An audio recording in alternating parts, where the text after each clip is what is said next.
পরিবর্তন এসেছে নেভার। আমরা আমাদের জায়গাতে একটা জিনিস স্পষ্ট করে বলি, কোনো একটা হাউসকে নিষিদ্ধ করা বা কোনো একটা হাউসকে শায়েস্তা করার ব্যাপারটা এরকম না। যেই মানুষগুলোর দ্বারা প্ররোচিত হয়ে ওই নিউজগুলো তখন হতো, এখনো হয় ন্যারেটিভগুলো এমনভাবে দাঁড় করানো হয়। গতকালকে যমুনার মুখী হয়ে একটা প্ল্যাটফর্মের পক্ষ থেকে যাওয়া হচ্ছিল, বাম সংগঠনগুলোর পক্ষ থেকে। আজকে প্রথম আলোতে কি এসেছে দেখেন, প্রথম আলোতে আজকে স্পষ্ট করে প্রথম পাতা এইভাবে এসেছে যে তারা একটা পদযাত্রা করছিল, এখানে পুলিশ তাদের উপরে এই হামলাটা চালিয়েছে। নাকি পদযাত্রা ছিল, পদযাত্রা নর্মাল পদযাত্রা করেছে যখন সেটা যমুনামুখী ছিল, মানে প্রধান উপদেষ্টার বাসভবনমুখী তখন করেছে। আবার আরেকটা জিনিস, আরেকটা গুরুত্বপূর্ণ বিষয় ছিল, ওইখানে কি পুলিশ ওনাদের গায়ে প্রথমে হাত দিতে গিয়েছিল যেটা ফলাও করে প্রচার করা হচ্ছে? আমরা তো স্পষ্ট করে ভিডিওগুলো যখন ব্যাক এন্ড দেখি, তারা যাচ্ছিল, পুলিশ যেতে বাধা দিয়েছে, তারা এসে ওই পুলিশকে অ্যাটাক করেছে। ওই যে পুলিশের যে অফিসার ছিল তাকে কিভাবে সবাই মিলে 8-10 জন করে মিলে মারছিল, এবং ওই যে মেয়েটা, ওই মেয়েটা প্রথম 2-3 বার ওই পুলিশের গায়ে হাত দিয়েছে। সংবাদ মাধ্যমের একটা ওয়ে আউট আছে, আপনারা রিজয়েন্ডার দিতে পারেন না। হ্যাঁ, আমরা আমাদের জায়গা থেকে এটাই বলি, আমরা আমাদের জায়গা থেকে এটাই বলেছি যে তাদেরকে তাদের এই বিষয়গুলোতে সংশোধন আনতে হবে, তাদের লাইনটা যেন অ্যাকচুয়াল লাইনটা আসে। কিন্তু আমরা সাংবাদিকরা তো এমন কথাবার্তা শুনলে ভয় পেয়ে যাই, কারণ 15-16 বছর এ ধরনের যখন কথাবার্তা হতো আমি ব্যক্তিগতভাবে ভয় পেয়ে যাই। না, আমরা আপনাকে শোনেন, এইটুকু শুধু এটা আমাদের নিশ্চিত করার কিছু নাই, এটা এখন বাংলাদেশের যে এনভায়রনমেন্ট, এই জেনারেশন, এটাই নিশ্চিত করবে আপনার অধিকার।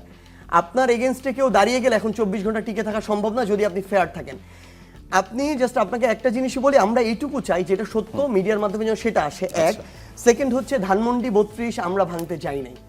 খুনি হাসিনা যখন বিন্দু মাত্র অনুসূচনা ছাড়া ওই কনফারেন্সে বা ভিডিও কলে বা অডিওতে এই কথাগুলো বলে, আপনি দেখেছেন, মানে এটা তো নির্দ্বিধায় সবাই স্বীকার করবে, এই যে অন্তত 1,500 মানুষের হত্যা তার হুকুমে হয়েছে, আপনি এইটুকু তো মানে স্বীকার করবেন জাতিসংঘের প্রতিবেদনের পরে এটা। তাহলে ওই মানুষটার বিন্দুমাত্র অনুসূচনা ছাড়া যখন আবার এই ছাত্র জনতাকে নিয়ে কথা বলে, তখন সেই ক্ষোভেই কিন্তু এটা হয়েছে, এটা তার অ্যাকশনের রিঅ্যাকশন। এটা তার আগে যে বুলডোজার নিয়ে যাওয়া হবে এ ধরনের কথাবার্তা মানুষজন একটু বেশি উৎসাহ পেয়ে গেল না?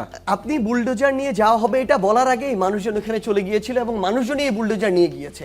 এবং আরেকটা জিনিস, কিভাবে বুলডোজার নেবে? এটা তো সিটি কর্পোরেশন। না শুনেন, আমি আপনাকে বলি, মানুষের ঘরে ঘরে তো বুলডোজার থাকে না। ঘরে ঘরে বুলডোজার না, এটা সত্য, কিন্তু এটাও সত্য যে মানুষ চেয়েছিল বলে হাসিনা, মানে আলটিমেটলি আপনি আমাকে এটা বলেন যে হাসিনাকে কি মানে ওই কোন একটা নির্দিষ্ট প্রশাসন চাইলেই বা জনগণ চাইলে বাইরে চলে যেতে পারতো? ব্যাপারটা এরকম হতো না। এটা হয়েছে কি, যখন এটা একদম আকাঙ্ক্ষায়, তীব্র আকাঙ্ক্ষায় পরিণত হয়েছে, তখন হাসিনার মতো মানুষ দেশ ছেড়ে পালিয়েছে। এইখানে যে বিষয়টা হয়েছে আলটিমেটলি, যখন মানুষ চাইবে, আপনি যদি 32-এ ওই দিন যারা নিয়ে গিয়েছে ওইখানে তারা নিয়ে না যেত, তাহলে 32-এ সবাই এসে হয়তো সিটি কর্পোরেশনের সামনে দাঁড়াতো, তারপরে নিয়ে যেত। আলটিমেটলি এটাই হতো আসলে। সো মানুষের তীব্র আকাঙ্ক্ষাকে উপেক্ষা করার সুযোগ নাই। এবং আরেকটা জিনিস, আপনি বিএনপির এই কথাটা বলছেন যে বিএনপি বিগত 16 বছরে আওয়ামী লীগ বিএনপিকে মানে দমন করেছে, তাদের জামায়াতকে দমন করেছে, এই জিনিসগুলোকে দমন করেছে। আমরা আমাদের জায়গা থেকে এখন যারা আছি তারা বিভিন্ন ট্যাগ বা এগুলো দিয়ে, আওয়ামী লীগেরও তো একটা ভোট ব্যাংক আছে আসলে, 10 হোক 20 হোক 15 হোক, তো তারা কি করবে যদি আওয়ামী লীগকে একেবারে রাজনীতি করতে না দেয়? স্পষ্ট করে একটা জিনিস বলি, হাসিনা হয়ে উঠেছে আওয়ামী লীগ নামটাকে ব্যবহার করে। অবশ্যই হাসিনা হয়ে উঠেছে বাংলাদেশ আওয়ামী লীগ এই দলটাকে প্ল্যাটফর্ম হিসেবে ব্যবহার করে, এবং এর সাথে সংশ্লিষ্ট যারা ক্ষমতায় বিভিন্ন জায়গা ছিল, এমপি হোক, মন্ত্রী হোক, একটা জেলার সভাপতি সেক্রেটারি হোক, তাদেরকে ব্যবহার করে কিন্তু এই রেজিমটা টিকে ছিল। সো এই হত্যাযজ্ঞটা প্রত্যেকটা জেলায় হয়েছে। তো এইগুলোর সাথে সম্পৃক্ত যে মানুষগুলো ছিল, সেই মানুষগুলোর বিচার হতে হবে। সেই মানুষগুলোকে তো কোনোদিন আমরা এই ইলেকশনে দেখতে পারি না, দেখতে চাইতেও পারি না। আমরা আমাদের জায়গা থেকে একটা জিনিস মনে করি, কোনো একজন মানুষ যে আওয়ামী লীগের নৌকায় ভোট দিত, সে কোনোদিন কোনো অন্যায়, অপকর্ম, ক্ষমতার অপব্যবহার, চাঁদাবাজি এগুলোর সাথে জড়িত ছিল না। তাকে তো আমরা কোনোভাবে ফ্যাসিস্টের দোসর আমাদের জায়গা থেকে এভাবে বলতে পারি না। এবং সবচেয়ে গুরুত্বপূর্ণ বিষয় হচ্ছে, আমরা যেটা মনে করি যারা করেছে তাদেরকে এটা আমাদের বলতে হবে। এইটুকু বলার যদি আমাদের স্কোপটা না থাকে, আমি আপনাকে বলে দিই, হাসিনা 16 বছরে তৈরি হয়েছে, আরেকজন 3-4 বছরে তৈরি হয়ে যাবে। আপনারা কি এখন ধরেন, কালকে হাইপোথেটিক্যালি ধরে নিচ্ছি, হাসিনা যদি আবার ভাষণ দেয়, মানে কোনো তালিকা করেছেন নাকি যে এরপর কি ভাঙবেন বা কি ভাঙার ব্যাপারে প্ররোচিত করা যেতে পারে? আমরা আমাদের জায়গা থেকে তালিকা করার কেউ না। সত্যি কথা বলতে, ওই অভ্যুত্থানের সময় ওই যে ঘোষণা, আমরা আমাদের জায়গা থেকে ধরেন ওই সময় ঘোষণাটা দিয়েছি, কাজ যা করার বাংলাদেশের মানুষ তীব্রভাবে যেটা চেয়েছে সেটা করেছে। মানুষ যদি এমন কিছু অনুভব করে যে হাসিনা এমন কিছু একটা বলছে বিন্দুমাত্র অনুসূচনা ছাড়া, যেটা আসলে এই পুরো বাংলাদেশের মানুষের যে একটা স্পিরিট, আশা আকাঙ্ক্ষা, এটা এগেইনস্টে চলে যাইতেছে, এটা মানুষ আসলে নির্ধারণ করে কি হবে। কিছু হতেও পারে, নাও হতে পারে।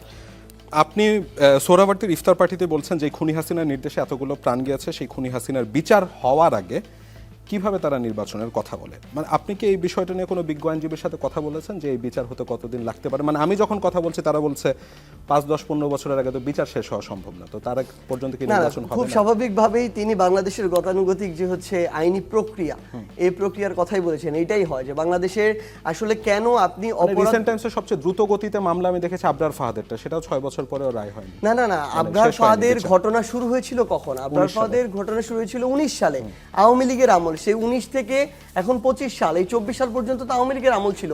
বিগত 6 মাস বা 7 মাস তো একটা সিস্টেম মোটামুটি গঠন হতেই সময় লাগছে।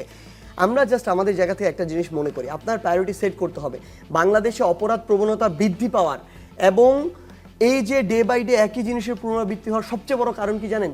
দৃশ্যমান যে বিচারটা না, এই বিচারটা দ্রুতগতির সময় হয় না। আজকে ধরেন কোথাও একটা ধর্ষণ হলো, এটা ধরেন বিচার হবে 10 বছর পর, তখন মানুষ ভুলেই যায়, একটা জেনারেশনই হয়তো চেঞ্জ হয়ে যায় যে এরকম কিছু একটা হয়েছিল।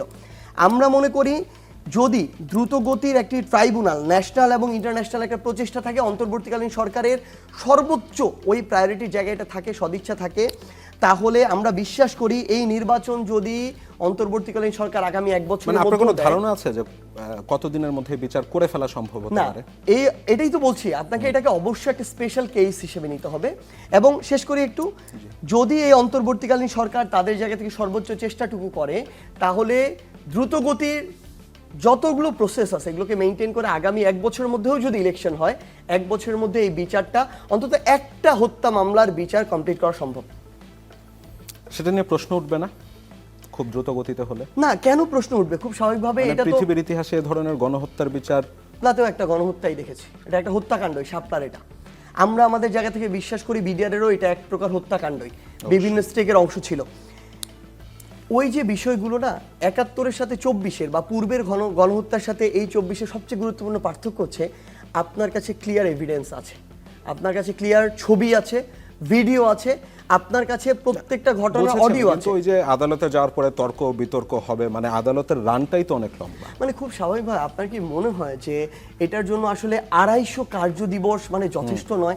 আমার যদি ন্যাশনাল এবং ইন্টারন্যাশনাল ওই প্রচেষ্টাটুকু থাকে, 1 বছরে আমার 250 কার্য দিবস আমি প্রায় পাই, আমি মনে করি অন্তত আমার জায়গা থেকে এটুকু যথেষ্ট এই একটা হত্যা মামলার বিচার শেষ করার জন্য। আমি এবার আপনার আবার একটু ফেসবুক স্ট্যাটাসে চলে আসতে যাচ্ছিলাম। আমি দেখছিলাম যে আপনি লিখেছেন, রাজনীতির আগেও আমার পরিচয়, আমি একজন মুসলমান। আপনার সহযোদ্ধা হাসনাত আবদুল্লাহর আমি এরকম একটি লেখা দেখছিলাম। আরেকটি স্ট্যাটাস দেখছিলাম, আপনি লিখেছেন, জীবনে একবারের জন্য হলেও পবিত্র আল আকসাতে যেতে চাই, আমার যোদ্ধা ভাইদের সাথে এক ওয়াক্ত হলেও নামাজ পড়তে চাই। এবং তারপর আমি দেখছিলাম রাখাল রাহা সম্পর্কে আপনি লিখেছেন যে মহানবীকে নিয়ে যেটি করেছেন সেজন্য তার প্রতি আপনার তীব্র ঘৃণা। আমরা যুগে যুগে দেখে এসেছি রাজনৈতিক দলগুলো ধর্মকে ব্যবহার করে রাজনীতি করেছে, আপনারা কি সেরকম কোনো চিন্তা ভাবনা করছেন নাকি? দেখুন, আমি আমার জায়গা থেকে মানে আপনারা যেহেতু বলছেন যে মধ্যপন্থার দল, তো মধ্যপন্থার দলে যখন এ ধরনের কথা বলছেন সেটা আবার অন্য মেসেজ দেয় নাকি অন্যান্য? মুসলমান ইসলামকে ধারণ নাও করতে পারে, কিন্তু আমি বিশ্বাস করি ইসলাম এমন একটা জীবন ব্যবস্থা যেটা সবার রাইটকে স্বীকৃতি দেয় এবং সেটা নিশ্চিত করে। আমি আমার জায়গা থেকে এটাও বিশ্বাস করি, আমি যদি একজন মুসলিম হয়ে উঠতে পারি, যেটা প্রকৃত মুসলিম, তাহলে